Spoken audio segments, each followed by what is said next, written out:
Cannabis has and had been a very common medication used before it became banned.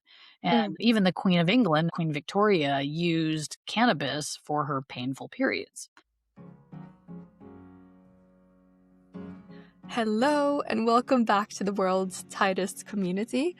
I've had a lot of people ask me about CBD for pelvic pain, and I get it because there are so many different opinions out there about cannabis, CBD, medical marijuana. Will it help? Will it make it worse? So today I'm speaking with Tamar Hill, who's the co-founder of Medroots. Medroots are a company making CBD and low-dose THC suppositories for pelvic and sexual health. And in this episode, we get into the basics of CBD, like what is it, what can it do for our body. We also get into something called the endocannabinoid system, which I found really fascinating. It's essentially why we can feel anything once we ingest cannabis in some way. We also talk about a recent revelation that as humans, we actually have a high concentration of cannabinoid receptors in our reproductive tissues, aka the uterus, the vulva, and so on. So it's really interesting. And this episode is also filled with just practical advice and some red flags to watch out for when choosing CBD products. So if you've been curious about CBD but didn't know where to start, I hope and I think that this one will help. Let's get into it. Welcome, Tamar. I'm so glad to have you here, and I've been really looking forward to this conversation. Well, thank you for having me on. I'm excited to talk with you more about Medroots and what we do. So I think this is an episode that there will be a lot of interest around because I see a lot of questions and opinions and experiences that people with pelvic pain have with cannabis or CBD or medical marijuana. But then I think there's a lot of interest for CBD in particular. So I'm really excited to talk to you about it. And I think it's one of those areas where people are trying it. They're really keen on exploring it, but there's also a lot of noise, I think, around it, a lot of marketing, and it's quite difficult to kind of find genuinely clear evidence-based guidance that we can actually use. I would love to hear just a bit about you and your background and also what Medroots is. Yeah. So Tamar Hill, I was a high school biology teacher for years and years and years out in California. And then I've always had an entrepreneurial spirit. And so eventually we started our company Pacific Roots with my brother and brother-in-law. We didn't really realize we would become a suppository company. Pacific Roots doesn't really scream out pelvic pain. If you Google Pacific Roots, it was us and like a reggae band. So it didn't really make sense. So we rebranded and landed on Medroots. Our best-selling products are our suppositories for Yeah. alternatives for pelvic pain management or just for funsies. Yeah, I like that, funsies. And maybe just for the listeners who aren't familiar with suppositories, can you tell a bit about how you actually use the suppositories? Yeah, absolutely. You know, I have 5 sisters, and one of my sisters found out like what we were doing. And she's like, "You put pot where?" And that's exactly what happens is the suppositories are compounded with refined oils from the cannabis plant that are less than 0.3% THC. We have some that are THC free, which contain just CBD isolate. And that's our wellness daily line. And we also have a vaginal moisturizer line. But the ones with the oil in it that contains a little bit of THC, I call it a microdose. So I call it true like medical marijuana because you're getting the benefits of that THC, but you're not getting the high from it. So we mix those oils with cocoa butter, and we also use magnesium in our suppositories. And we use a child-sized suppository on purpose, Mm. which is smaller than what you would get if you're getting, more other medicinal suppositories. Just because a lot of the conditions that our suppositories are used for, I never say treated, but they're used for can be very painful for people, especially if they have vaginismus or any sort of tightness vaginally. But the suppositories can be used vaginally or rectally. They can be used either or. So they're great for any gender identity, doesn't matter. There's a hole for that. Yeah. Okay. No, I personally tried these Yeah. suppositories as well, and I'm excited to kind of share my experience I as want to we hear go. your story after. I but I appreciated the fact that they were small. It surprised me a bit because they're quite thin as well, which Mhm. which I appreciated. So, and they feel, even though they're like solidified oils, as you say, but they feel quite like nice and slippery and not soft, but like they are pleasant to use, I think. Yeah, they're not supposed to be intimidating because the cocoa butter will start melting at body temperature. So when you handle them too long, they'll start to melt in your hands, which is why we do recommend keeping them in the freezer or refrigerator once you get them. Yeah. But um, Yeah. yeah, but Yeah. thank you. Okay, but let's step back and can you give me like the breakdown of what is CBD? Take us back to the very basics so we can give me and listeners like a good basis for understanding the rest of the conversation and the use Yeah, case for pelvic pain. absolutely. So the cannabis plant has hundreds of different cannabinoids. The most easily identified is the THCs because that's what makes people high. But we also have CBD, which is cannabidiol. And then we also have something called CBG. And these are all the acronyms for their really long names. And we have CBN and we have THCV and we have all of these hundreds of different cannabinoids. Do we know what most of these do? No, because unfortunately, especially in the United States, through a series of very interesting history of hemp, they were outlawed and banned. And so not a whole lot of research has been done on them. But from what we can tell, like CBN makes people really sleepy, but it doesn't activate unless you have it with at least CBD and some other cannabinoids. So a lot of these cannabinoids kind of like interact and interplay with each other and then can cause an effect on the human. Right. We had the passage here in the United States with the 2018 Farm Bill, which made hemp products legal. And here in the United States, hemp is just defined currently, right now, as of today, April 3rd, 2026, it's defined as anything that's 0.3% or less total concentration of Delta 9 THC. That's our legal United States definition. Mm. We talk about a cannabis plant. What makes it marijuana versus hemp is that 0.3%. Now, in the UK or in the EU, that might be 0.2%. In another country, it might be 0.1. And in some countries like Japan, it's like zero THC. It can only be CBD. So every country has its own different legal definition of what marijuana is versus hemp, but that's how we define it in the States. Okay. I actually didn't know that differentiation. So, but the plant is the same, right? So the plant is the hemp plant, but the way it's defined, whether it's defined as hemp or marijuana plant, is determined based on the THC, like the Concentration. psychoactive concentration. Ah, okay, I Yeah, didn't know and the that. only way to determine that percentage is by actually testing the plant. So you can't look at it and say, "Oh, that plant's hot," meaning it's now marijuana. You have to like physically like take a sample and then send it to a lab to get tested. What can CBD help with? Like, what are the high level potential benefits of CBD, which make it interesting to look at? Yeah, I think one of the benefits of THC especially has been pain management, but they're great for pain, inflammation. It also helps with just kind of general anxiety and stressfulness. It just kind of dials you back and down, like kind of Mm. chills you out. And so when you're talking about somebody who has chronic pain, oftentimes there becomes almost some PTSD associated with that pain where if I do this, it hurts. And if I sit like this, it hurts. If I stand for more than 30 minutes. And so now what your body does um, is it starts to guard you from those things that cause pain. For a lot of chronic pain sufferers, like that anticipatoriness of pain can relive that. And almost you feel this pain in anticipation, but you're not actually triggering the pain. Your brain is triggering the pain response. And so what CBD and cannabis or in THC can do is it can kind of just dial you back, Mm. address the pain, and so that you can do the things that are painful but not experience it or be able to handle the pain, the perception of pain. There's a lot of ways you can ingest cannabinoids. Smoking it, that's the fastest way to get cannabinoids systemic. Happens within seconds. You can start feeling it, right? The second fastest way to get something systemic in your body is a rectal suppository. That will take 15 to 30 minutes. After that, a sublingual tincture. So that's where you drop the oil under your tongue and it absorbs through the the blood vessels under your tongue. And then after that, it's a gummy or an oral consumption. And then after that, it's topical.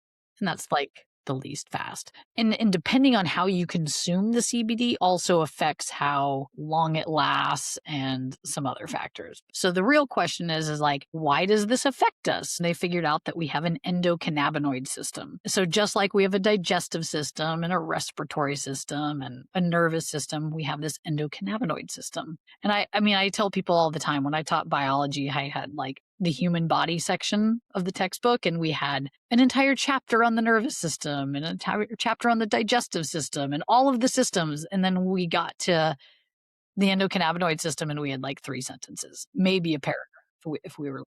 And they're like, well, we think it has something to do with the inflammatory response and they didn't know. And now, as more research has come out, you find that the cannabinoid system might actually have a larger role than they ever suspected. And so we have these receptors, 2 of them specifically that we know of, called CB1 and CB2, and they're all along the brain, definitely along the spinal cord, some in our peripheral system, but it's also highly concentrated in the reproductive areas, the cervix. So, hence, why this became of interest is historically speaking, cannabis has and had been a very common medication used before it became banned. And even the Queen of England, Queen Victoria, used cannabis for her painful periods. Yes, interesting. And so there's this long history of it being helpful, but then it became banned. Google Yeah. history of hemp. Super fascinating, especially in the United States. So with kind of the new research emerging, it became interesting concept to use CBD specifically applied to the source of potential pain points like menstrual cramps and other items like vulvodynia and so on. Again, we don't claim on our website anywhere that that's a treatment path, but it's gaining some attention. And there's definitely other countries doing research on it.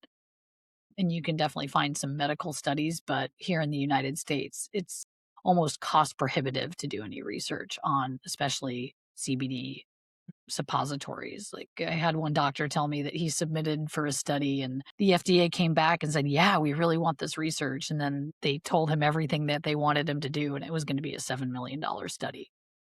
So that I mean that's pretty cost prohibitive for most, And I guess the key differentiator is you can't patent a plant. bingo. So there's Yeah. no protection for your investment in this research. So unfortunately what we have to kind of go on is a lot of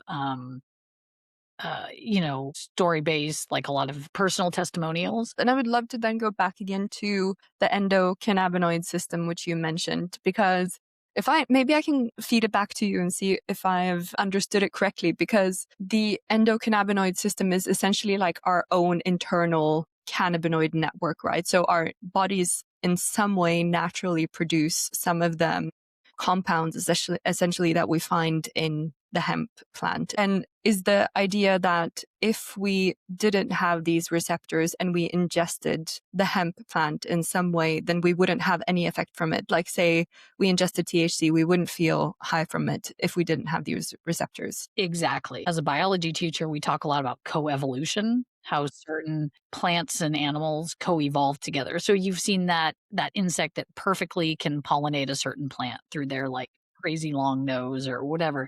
And so they actually believe that humans and the cannabis plant actually co-evolve together throughout time.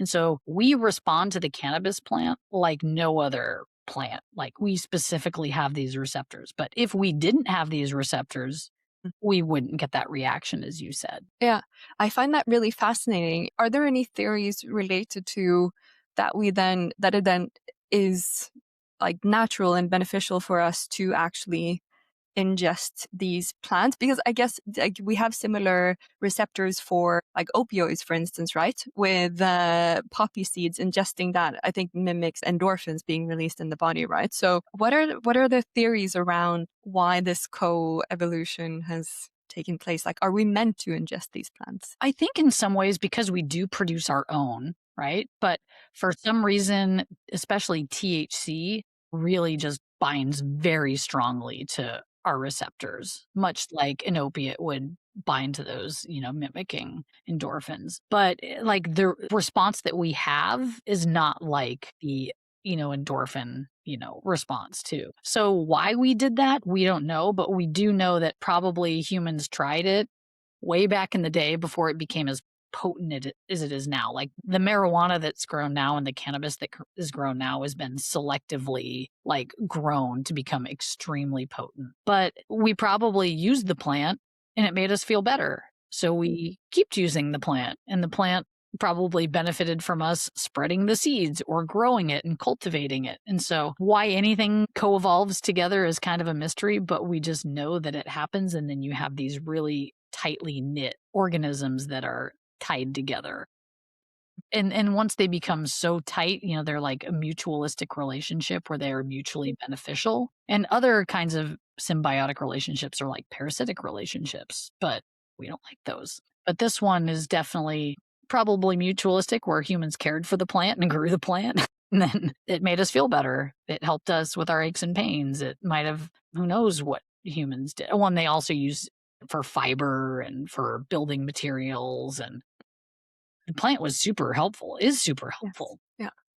Oh, that's really fascinating. And then you mentioned that we have these receptors, endocannabinoid receptors in our reproductive tissues. Can you tell us a bit more about that and why that matters as well? I think the one thing I know, and I'm not an expert in this area, but one thing I do know about the body is it doesn't really do things for no reason, right? We have organs that are called vestigial organs, and these are organs that we have from our past evolution that we no longer need, like our appendix and our tonsils, but and our tailbone. Like these are from our evolutionary past, but they don't really often affect our survival unless we have like a burst appendix. But that's not happening to 99 out of 100 people, right? So that's why an appendix hasn't been selected out. But for the most part, the reason why we have our body parts is because they help us, right? Like, we don't really carry around a bunch of useless stuff in our I need my lymph system, I need my spleen, I need my pancreas. All of them work together to help us maintain homeostasis, which is a stable internal environment. And that's the one thing that the cannabinoids, they believe that our endocannabinoid system really helps regulate homeostasis, which is helping Mm. maintain our stable internal conditions. So why they're concentrated in the reproductive organs is fascinating to me. But I don't know specifically, but we know that they're there. And we know that THC will bind with those. But we also know that CBD and others, through like a separate series of pathways, can have interactions that can help bind to those. And whether it is helping alleviate swelling or muscle contractions, whatever it is, it just seems to help reduce discomfort and pain people experience. I'm wondering whether there's been done any research or theorizing around interactions with hormones in women and the reproductive cycle. Because as you say, if the idea is that the cannabinoid system is somehow interplaying with our body as a whole to keep that state of homeostasis, then I would assume that like the hormonal fluctuations and the way they interact with each other would be quite a key reason maybe for being so heavily located in the reproductive organs. That's what one would theorize, right? Proximity is key. And when I taught biology, what I taught my kids is that there's two systems that control all your systems. And that's the nervous system, your brain and spinal cord, and your hormones, your endocrine Mm. system. And that's what I taught my kids. And now the more research that can be done about the endocannabinoid system, they're thinking like, oh wait, maybe this plays a larger role in helping control those too. So it might actually be the master control of our body, and we didn't know it this whole time. Mm. But we Fascinating. just there's not enough research, and this is a great area to be studied in the future. Is why are these here, and what role do they really play in our body? Because the 3 sentences that I had in my textbook that I taught to my kids, I think was just scratching the surface of what the endocannabinoid system really does. I'd love to direct us now to talking more about pain and specifically pelvic pain. As you mentioned, have two products that have some THC in them. What is the thinking around how CBD and potentially minor dosages of THC mixed in with that can help?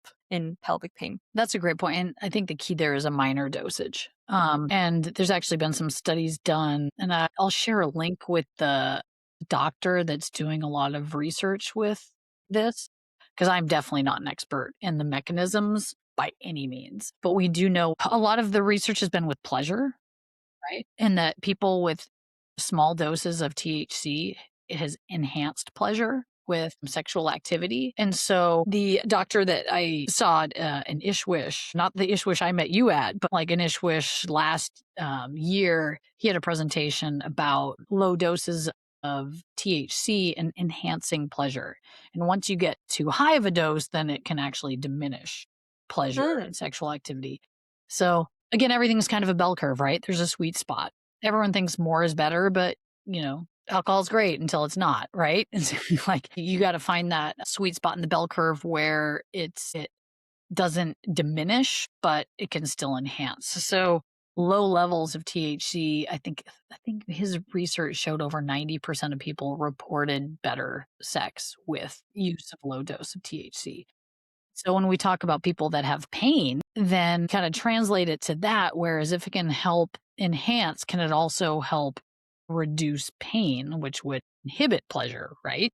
Depending on who you are. And so that's where the theory came out. So the exact mechanism, I don't know, but the anecdotal evidence is there where people try it and they're like, oh, wow, this helps. I mean, I think you tried our products, right? Yes, I did. And yeah, it would be a good time to share it. So just for the listener who isn't familiar with my story, I started developing vulvar pain about 5 years ago, and that was mainly pain confined to the vestibule. So I was having pain with exams and inserting tampons and penetrative sex, and then over time, I also developed more and more pain, deep pelvic pain when trying to do any form of penetration. And so, but I'm at the stage now where my vulvar pain is more or less resolved, which is amazing. Yay. But I do still experience some of that deep penetrative pain. So that's something that I'm working on continuously through dilator therapy and, still doing like what they call desensitization practices. So yeah, I was very excited to try these CBD suppositories. I tried both the pleasure and I forget the name of it now. It's something called Plus, I think. Yeah, the blue box. What is the full name of it? It's the Wellness Plus. It's our Wellness Plus. strongest dose. Wellness Plus. Yeah. The pleasure one I found specifically interesting. I could feel that I was a bit more relaxed than I normally is. Like I was feeling like, just more chilled than I usually am, because if you've experienced a lot of pain with penetration, then as you mentioned, like there is a lot of that anticipatory pain that really I think at a subconscious level as well, way before you even like attempt any kind of penetration, you are just already that much more alert and afraid of like what's going to happen. So I felt like using the CBD suppositories helped me in that way, in dialing down some of that like anxiousness around it, and it made it a bit more like neutral, which I thought was really interesting. I will say, I think for me, I've had this pain with penetration now for 5 years, right? So I think in my case, I would need to continue using it probably for some time, because I don't think I'm ever going to find something now that's like a switch for me that makes it instantly pain free. But I think, I'm really curious to keep on trying this product and seeing whether it can help me over time alleviate some of that pain, like deeper pain with penetration. But I actually wanted to ask whether, like, how, for instance, in my case with like the deeper pelvic pain, how important is it to get the suppository as deep in as possible? Like, does that make a meaningful difference, or how does it spread when you actually use it? Yeah, absolutely. I think it's kind of like an OB tampon, where you want to really get it up high enough where it's gonna stay comfortably. You kind of know if you've ever used an OB tampon. They're not my favorite, but you know when you've got it in the right spot, and you know when you don't. And so that's really the key, is to get it up high enough. Some people will buy like an applicator just to make sure they get it up high enough, or they might just if they're okay, just wash their hands really well with soap and water beforehand, and then just really make sure that it's pushed up against the cervix. And then from there, it can, activate a little bit deeper. In your case, where it's been kind of like hyper flared for so long, I would definitely recommend using it daily, if not twice a day, just to try to reduce the inflammation. Mm. But yeah, honestly, you probably got a lot of inflammation there. I don't know. I'm not a doctor, but definitely regular use. Yeah, okay, interesting. That's actually a helpful nuance because at the moment I've been using it more like directly before I attempt any kind of penetration, but then I will see whether I notice any difference by using it more consistently on a daily Yeah. basis. That's really helpful Especially with your context. dilator work too. Yeah, Especially yeah. with the dilator work.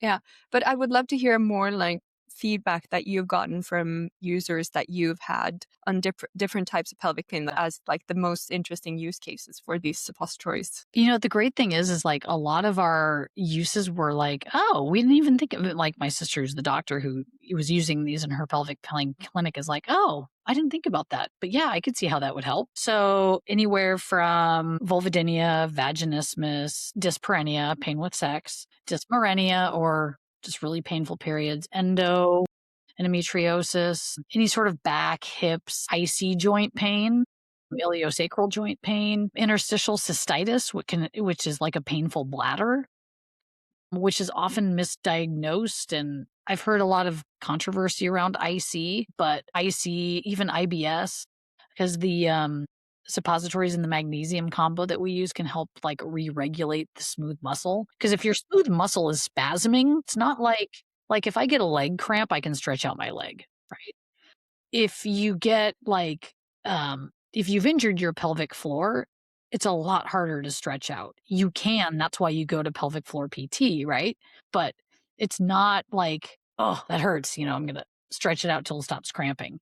And smooth muscle, we just can't do that because it's doing its own thing. So Yeah. magnesium can help re-regulate that smooth muscle along with the CBD so that it's not misfiring and cramping when it shouldn't.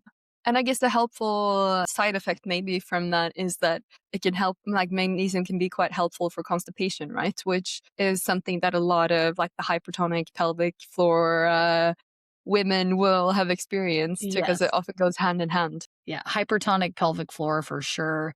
The most interesting one I saw was anal fissures.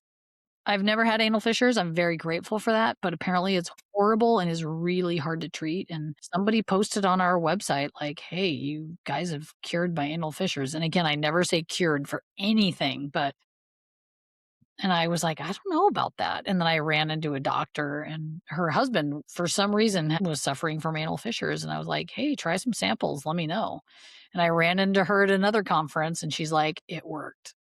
Huh. And we keep them on hand just in case. But so that was a unique one Yeah.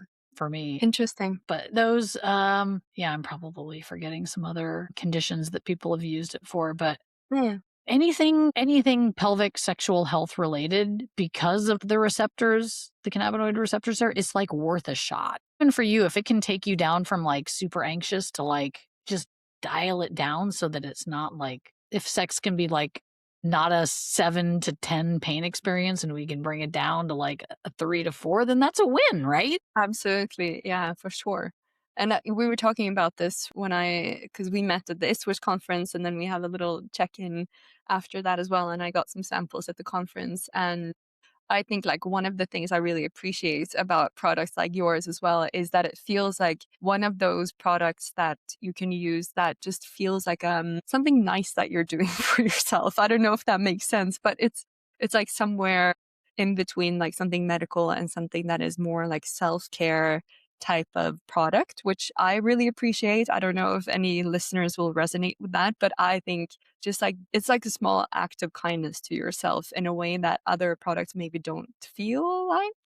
Yeah, you're getting some lotion rubbed on it, you know? Yeah, yeah, Yeah, and it's all plant-based too. A lot of times some of the other solutions for these things can be some, opiates or, Valium, Azpan, gabapentin, baclofen, which, some of them work great, if you can tolerate them. But, everything we use is plant-based and a little bit more holistic and a little bit gentler and kinder to your body. The only thing that we found is that the magnesium sometimes can cause irritation on sensitive vaginal tissue. And so Okay. in that case, we recommend people use it rectally if it's irritating the vagina. But we love the magnesium because it helps with that muscle relaxation and spasming. And it also helps with the absorption of the CBD. And so, as a consumer navigating this, what should you actually look for? Like, what separates a good product from one that isn't worth your money or that could even be harmful? Great question. The first thing you want to do is look for third party full panel testing. And a full panel test will so a lot of companies will just do a potency test. So if I say that there's 100 milligrams of CBD in this water bottle, I'll get a test done and it'll say this bottle has 100 milligrams or 107 milligrams or whatever it tests at. But what you want is the full panel test done by somebody who's not the company, so they can't manipulate the results. And that third party test should include testing for mycotoxins and bacterials and heavy metals and residual solvents. And so that test will be like pages long versus like a 1-page report, if that makes sense. Mm. And those are a lot more expensive to run the full panel test. So a lot of companies will cheap out and not do it. So I even had a doctor come up to me and they're like, "Oh my gosh, I love these gummies that I use." And I'm like, "Oh, cool. Show me the page." And I looked at it. I'm like, "Girl, this is not what you think it is." So even our medical professionals, they're not taught anything about cannabis or THC or CBD. And they're not taught anything about the endocannabinoid system when they go to medical school. Yeah. So I was going to ask that actually. What is your feel of the reception of these type of products when you speak to medical practitioners? I mean, we met at a switch which was filled with sexual medicine practitioners. So I'm curious, what is their response? Do you get a lot of excitement around it? A lot of like skepsis? What is the consensus? That's a great question. Like when we first started coming out with products in 2021, there was a ton of skepticism. And, I got a lot of doctors like, where's your research? What studies have you done? And, as I mentioned, there's a cost prohibitiveness of doing these studies. But I have found that over time, and this is in a very short time, 4 to 5 years, a lot of the medical community has become a lot more open minded to cannabis and they know that their patients are using it. So many patients or doctors I've talked to is like, have your patients tried cannabis for their issues? And a lot of them are like, yes, no. And some of them are like, I don't know anything. I don't know anything about cannabis. And so I almost have to educate the practitioners on what cannabis is and our endocannabinoid system because they're not getting it in their practice. But as you kind of get younger doctors, and especially Ishwish, where we met, that tends to be a very proactive community as far as patient care goes, in terms of they're really looking for solutions, and they're okay with thinking outside of the medical box that they've been in for so long. So, which is fantastic to have so many open-minded doctors. And, quite frankly, a lot of them, they're younger, they've probably used it themselves. So they're much more like, yeah, stuff is great. Like, yeah, we should be using this. And, and for a lot of doctors, like writing a prescription is their superpower, right? That's why they went to medical schools. They can now write prescriptions. And this is something that doesn't need a script. So it's interesting. And I just tell them, like, look, I don't think this is a cure. It's just another tool in your toolbox to use for, a patient population that's very difficult to treat and find Yes. consistent treatment options for them. Yeah. Because I something think that that's works for important. Matilda might not work for Jenny, and it might not work for Louise. So, everyone's so different, and how our bodies are so much more complicated than, we're all so different. Yeah, absolutely. And what are then some of the red flags you would identify in terms of like labeling or marketing language or even the ingredients list? What are some things that should make someone just like put a product back on the shelf if they see it? Do you have any rules of thumb? I would say look for spelling mistakes, but, like that's the biggest red flag. But just look for those. If they don't have a third party test, that's a massive red flag because they're just trying to capitalize on like a fad or feeding off of somebody. Because if and they're not showing those third party tests, they might be hiding something. Like the last thing you want, especially if you're going even to a dispensary, you're assuming that this is all quality products. Well, you got to look into it yourself. Say, hey, do you have your third party tests? And if they won't show it to you, why aren't they showing it to you? Right? you gotta know what's in your body or what you're about to put in your body, whether it's, vaginally or if you're gonna inhale it. Like, I hope you respect your body enough to know, you know, what you're giving it. Just like we read food labels, we should be reading our supplement labels as well. Yeah, yeah, absolutely. So when we think about using CBD for pelvic pain specifically, I'll be like transparent. I had the same feeling of the higher the dose surely is the better when using a product like a CBD product. How would you think about dosage, and also like how long should someone with pelvic pain that starts using this expect to take it for until they see some type of change, if at all? A lot of it's gonna depend on the person and the condition, right? So just like kind of the basics of found about 70% of people, it will help them with pelvic pain. Like if they're in active like pain or I have cramps right now, 70% of people will feel a reduction in pain immediately. The rest, it might depend on what the issue is. Either they're not sensitive to THC or or CBD, or it could be more of an inflammatory issue causing the pain. Like one dose isn't going to knock down nerve inflammation. You're going to need multiple doses consistently. So, most people that do feel that immediate pain reduction, again, it's a bell curve. Some people will have shorter relief times and other people will have longer relief times. So, I've heard people have relief as short as 2 hours, which is pretty uncommon. Most is I would say 4 to 12 is kind of the best ballpark. That's your kind of the height of your bell curve. But then I've had people who said like one has lasted them months. So it really just depends on the condition. What's the source of the pain? Are you using it with physical PT, like pelvic floor PT? But it hopefully doesn't need to be a long-term solution. But if if you have really bad cramps and you only need it during your period, great, and it works. We get our period our whole life. Well, not our whole life, our whole reproductive, Yeah, childbearing life, right? yeah. Potential. So that might need to be taken commonly. But if there's an acute issue, hopefully, 1 to 2 a day, morning and night, consistently for a month should knock down pain so that you can get through PT and get back on your feet. And then you might need maintenance doses here and there. But it really just depends on the condition. So I'd love to move to kind of the regulatory and legality aspect of CBD, because I think this is where a lot of consumers get, I think, understandably confused, because from my understanding, um, the regulatory landscape is quite complex and it varies a lot depending on where you live. So, I mean, I'm currently in California, you're in Florida.